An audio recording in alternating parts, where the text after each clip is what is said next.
کوئی بندہ توبہ کرتا ہے تو گناہوں کی مغفرت کے ساتھ ساتھ اللہ تعالیٰ اس کو یہ انعامات بھی عطا فرماتا ہے، جن میں سے اکثر انعامات دنیاوی زندگی کے متعلقہ ہیں۔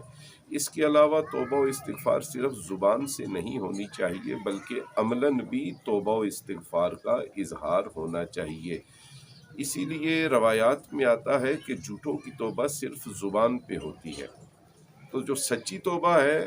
اس کا اظہار زبان سے بھی ہوتا ہے اور اس کا اظہار انسان کے عمل اور کردار سے بھی ہوتا ہے۔ توبہ کا بنیادی رکن یہ ہے کہ انسان کسی گناہ سے باز آنے کا اللہ تعالیٰ سے پکا وعدہ کرے اور جتنی مرتبہ اس کا ارتکاب کر چکا ہے اس پہ بخشش اور مغفرت کا طلبگار ہو جائے اور اللہ سے معافی کا خواستگار ہو، اور عملاً اس کے اظہار کا یہ ہے کہ آئندہ زندگی میں اس گناہ کو بالکل بھی نہ کرنے کا پختہ عہد کر لے۔ اور آپ غور فرمائیں کہ نبی اکرم صلی اللہ علیہ وآلہ وسلم نے ارشاد فرمایا التائب من الذنب کمن لا ذنب لہ۔ حضور نے فرمایا کہ گناہوں سے توبہ کرنے والا ایسے ہو جاتا ہے جیسے اس نے کبھی گناہ کیا ہی نہیں تھا۔ اور کسی شاعر نے کیا خوب کہا، وہ بخش دیتا ہے گناہ عظیم بھی لیکن ہماری چھوٹی سی نیکی سنبھال رکھتا ہے، ہم اسے بھول جاتے ہیں روشنیوں میں، وہ اندھیروں میں بھی ہمارا خیال رکھتا ہے،